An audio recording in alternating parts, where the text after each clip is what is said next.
बिस्मिल्लाहिर्रहमानिर्रहीम। हज़रत मोहम्मद सल्लल्लाहु अलैहि वालैहि वसल्लम ने फ़रमाया, दो गुनाह ऐसे हैं जिसकी वजह से क़ब्र में बहुत ही ज़्यादा सख्त अज़ाब होगा। वो दो गुनाह कौन से हैं, जानने के लिए इस वीडियो को आखिर तक ज़रूर देखिएगा। इंसान गुनाहों का पुतला है, उससे हर वक्त छोटे बड़े गुनाह सरज़द होते रहते हैं। बड़ा से बड़ा मुत्तकी और परहेज़गार शख्स इस बात का दावा नहीं कर सकता कि वो गुनाहों से बिल्कुल पाक है या इससे कभी किसी गुनाह का इर्तिकाब नहीं हुआ है। लेकिन एक मोमिन और गैर मोमिन में फ़र्क ये है कि मोमिन जब किसी गुनाह का मुर्तकिब होता है तो वह फ़ौरन अपने रब की जानिब पलटता है और उससे मग़फ़िरत तलब करता है, जबकि गैर मोमिन ऐसा नहीं करता है। इसी को हज़रत अब्दुल्ला इब्न मसऊद रज़ियल्लाहु ताला अन्हु ने इस तरह से फ़रमाया है, मोमिन अपने गुनाहों को यूँ देखता है जैसे वो एक पहाड़ के दामन में बैठा हो और डरता हो कि वो इस पर गिर न पड़े, और फाजिर अपने गुनाहों को ऐसे देखता है गोया एक मक्खी थी जो उसकी नाक पर बैठ गई थी और जिसे उसने हाथ हिलाकर उड़ा दिया। गुनाह तो गुनाह होता है, चाहे छोटा हो या बड़ा हो, लेकिन दो गुनाह ऐसे हैं जिसकी वजह से आपको क़ब्र में सख्त अज़ाब होगा। वो कौन से हैं, हम आपको इस वीडियो में ज़रूर बताएंगे। हमारे प्यारे नबी हज़रत मोहम्मद मुस्तफ़ा सल्लल्लाहु अलैहि वालैहि वसल्लम ने इरशाद फरमाया कि वो एक कब्र के करीब से गुज़रे। दो कब्रें थीं। आप सल्लल्लाहु अलैहि वालैहि वसल्लम ने फरमाया कि उन दोनों में अज़ाब क़ब्र हो रहा है। आप सल्लल्लाहु अलैहि वालैहि वसल्लम ने फरमाया कि ऐसा गुनाह नहीं जिसको लोग बड़ा समझते हों, बल्कि ऐसा गुनाह है जो कि बहुत छोटा समझा जाता है और उस गुनाह की वजह से उनको अज़ाब क़ब्र हो रहा है। नाज़रीन, अल्लाह पाक कभी भी इंसान को सगीरा गुनाह करने पर आग का अज़ाब नहीं देते। तो हदीस शरीफ में आता है कि बड़े गुनाह की वजह से नहीं हो रहा, छोटे गुनाह की वजह से हो रहा है, बल्कि ऐसा बड़ा जिसको लोग बड़ा समझते हों। तभी आगे हदीस में आया कि ख़बरदार, ये बहुत बड़े दो गुनाह हैं। नाज़रीन, हमारी ये गलत फ़हमी है, बाज़ औक़ात बहुत से गुनाहों को हल्का समझते हैं, लेकिन अल्लाह की नज़र में दो गुनाह बड़े होते हैं। हम बड़ा समझते हैं ज़िना को, यकीनन ये बड़ा गुनाह है। हम बड़ा समझते हैं शराब को, यकीनन ये बहुत बड़ा गुनाह है। हम बड़ा समझते हैं कत्ल करने को, यकीनन ये बहुत ही बड़ा गुनाह है। नमाज कज़ा करना बहुत बड़ा गुनाह है। शिरक करना, वालिदैन को अज़ियत देना, लेकिन कुछ गुनाह ऐसे होते हैं जो होते तो बहुत बड़े हैं लेकिन समझे जाते हैं छोटे। तो इसीलिए आप सल्लल्लाहु अलैहि वालैहि वसल्लम ने फरमाया कि इन दोनों क़ब्रों के अंदर इन दोनों अशख़ास को ऐसे दो बड़े गुनाहों की वजह से अज़ाब हो रहा है जिनको ये छोटा समझते थे। इनमें से एक ये पेशाब से नहीं बचते थे, पेशाब से एहतियात नहीं करते थे। अबू हुरैरा रज़ियल्लाहु ताला अन्हु से रिवायत है कि रसूलुल्लाह सल्लल्लाहु अलैहि वसल्लम ने फरमाया, पेशाब के छींटों से बचो, क्योंकि अमूमन क़ब्र का अज़ाब इसी वजह से होता है। नाज़रीन, इस्लाम में तहारत की बहुत इज़्ज़त है। कहीं भी खड़े होकर पेशाब कर दिया और छींटे पड़ रहे हैं और आपको कोई फ़िक्र ही नहीं है, ऐसे नहीं। रसूल पाक सल्लल्लाहु अलैहि वसल्लम ने इरशाद फरमाया कि इनको यानी एक शख्स को अज़ाब क्यों हो रहा है, यानी पेशाब से बेएहतियाती की वजह से। इस्लाम हमारे अंदर की सफाई भी और बाहर की सफाई पर भी बहुत ज़ोर देता है।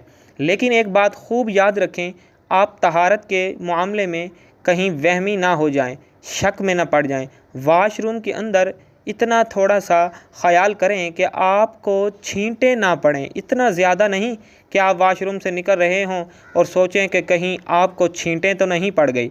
हज़रत ज़ैनुल आबिदीन का नाम आप लोगों ने सुना होगा। वो बहुत बड़े बुज़ुर्ग गुज़रे हैं। वो क्या करते थे कि हज़रत हुसैन जब करबला में शहीद हुए तो उनकी नगीन औलाद में सिर्फ़ वही बच्चे थे। तो वो एहतियात की वजह से कि जब उन्होंने पेशाब के बारे में हदीसें सुनी तो एक बोतल रखते थे और जब भी पेशाब किया करते उस बोतल के अंदर क्या करते ताकि पेशाब की छींटें ना पड़ें। फिर लोगों ने उनको मना किया اور پھر انہوں نے خود یہی عمل چھوڑ دیا۔ ناظرین، بس اتنی احتیاط کافی ہے کہ واش روم میں بس ایسا نہ ہو کہ آپ لوگ وہم میں پڑ جائیں۔ احتیاط کریں کہ کھڑے ہو کر پیشاب کرنا یہ بالکل غلط ہے۔ جو لوگ ایسے کرتے ہیں ان لوگوں کو روکا گیا ہے اس عمل سے کہ بہت باریک باریک چھینٹیں اگر آپ کو پڑ جائیں تو علماء کہتے ہیں کہ وہ آپ کو معاف ہے، کیونکہ ان سے بچنا ممکن ہی نہیں ہے۔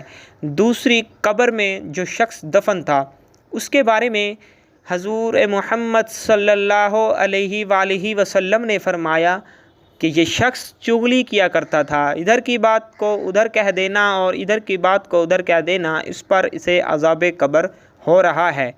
اس سے پتہ چلتا ہے کہ جب لوگ چغلیاں کرتے ہیں تو یہ صغیرہ گناہ کے مرتکب نہیں۔ ہمارے ہاں زنا کو تو برا سمجھا جاتا ہے، شرابی کو بھی برا سمجھا جاتا ہے، لیکن چغل خور کو کچھ بھی نہیں سمجھا جاتا۔ یہ چغل خور ایسی لڑائیاں کرواتا ہے کہ آپس میں محبتوں کو نفرت میں تبدیل کر دیتا ہے۔ ورکرز کو اپنے باس سے لڑوا دے گا، بھائی کو بھائی سے لڑوا دے گا، شوہر بیوی کو اور اسی طرح بیوی کو شوہر سے لڑوا دے گا۔ یہ سب مسائل کہاں ہو رہے ہیں؟ لگائی بجھائی والے ہیں۔ تو چغل خور کے بارے میں قرآن مجید کیا کہتا ہے، حدیث کیا کہتی ہے؟ یہ صغیرہ گناہ نہیں ہے۔ صحیح بخاری میں اس طرح بیان کیا گیا ہے، رسول اللہ صلی اللہ علیہ وآلہ وسلم ایک دفعہ مدینہ یا مکہ کے ایک باغ میں تشریف لے گئے۔ وہاں آپ صلی اللہ علیہ وآلہ وسلم نے دو شخصوں کی آواز سنی جنہیں ان کی قبروں میں عذاب کیا جا رہا تھا۔ آپ صلی اللہ علیہ وآلہ وسلم نے فرمایا کہ ان پر عذاب ہو رہا ہے اور کسی بہت بڑے گناہ کی وجہ سے نہیں۔ پھر آپ صلی اللہ علیہ وآلہ وسلم نے فرمایا بات یہ ہے کہ ایک شخص ان میں سے پیشاب کے چھینٹوں سے بچنے کا اہتمام نہیں کرتا تھا اور دوسرا شخص جو ہے وہ چغل خوری کیا کرتا تھا۔ پھر آپ صلی اللہ علیہ وآلہ وسلم نے کھجور کی ایک ڈالی منگوائی اور اس کو توڑ کر دو ٹکڑے کیا اور ان میں سے ایک ایک ٹکڑا ہر ایک کی قبر پر رکھ دیا۔ لوگوں نے آپ صلی اللہ علیہ وآلہ وسلم سے پوچھا کہ یا رسول اللہ صلی اللہ علیہ وآلہ وسلم یہ آپ نے کیوں کیا؟ تو آپ صلی اللہ علیہ وآلہ وسلم نے فرمایا اس لیے کہ جب تک یہ ڈالیاں خشک ہوں شاید اس وقت تک ان پر عذاب کم ہو جائے۔ نبی کریم صلی اللہ علیہ وآلہ وسلم کے بعد صحابہ کرام رضی اللہ تعالیٰ عنہ کے دور میں رفتہ رفتہ جب امت مسلمہ کا زوال شروع ہوا تو بعض گناہوں کو چھوٹا اور کمتر سمجھ کر نظر انداز کیا جانے لگا۔ حضرت عبادہ بن قرطہ رضی اللہ تعالیٰ عنہ اپنے شاگردوں سے مخاطب ہو کر فرماتے تھے تم ایسے کام کرتے ہو جو تمہاری نظروں میں بال سے بھی باریک ہوتے ہیں، جبکہ ہم انہیں رسول اللہ صلی اللہ علیہ وآلہ وسلم کے زمانے میں ہلاک کر دینے والے کام شمار کرتے تھے۔ آج ہماری یہ حالت ہے کہ ہم برابر چھوٹے بڑے گناہ کرتے رہتے ہیں لیکن اس کو گناہ نہیں سمجھتے یا بہت معمولی گناہ سمجھ کر نظر انداز کر دیتے ہیں، جیسے آفس کی چیزوں کو خواہ وہ کتنی ہی معمولی ہی کیوں نہ ہوں ذاتی سمجھ کر استعمال کرنا خیانت اور گناہ ہے، لیکن ہم میں سے اکثر لوگ ایسا کرتے ہیں۔ ایسا اس لیے ہوتا ہے کہ ہمارے دلوں سے اللہ تعالیٰ پر یقین، جزا و سزا کا احساس اور حلال و حرام کی تمیز نکل چکی ہے۔ ایسی بہت سی احادیث پائی جاتی ہیں جس سے متعلق تو ہمیں بچنا چاہیے، چغل خوری سے اور کھڑے ہو کر پیشاب کرنے سے۔ میری اللہ پاک سے دعا ہے کہ اللہ پاک مجھے اور آپ سب کو جو ہم نے کہا اور سنا ہے اس پر عمل کرنے کی توفیق عطا فرمائے، آمین یا رب العالمین۔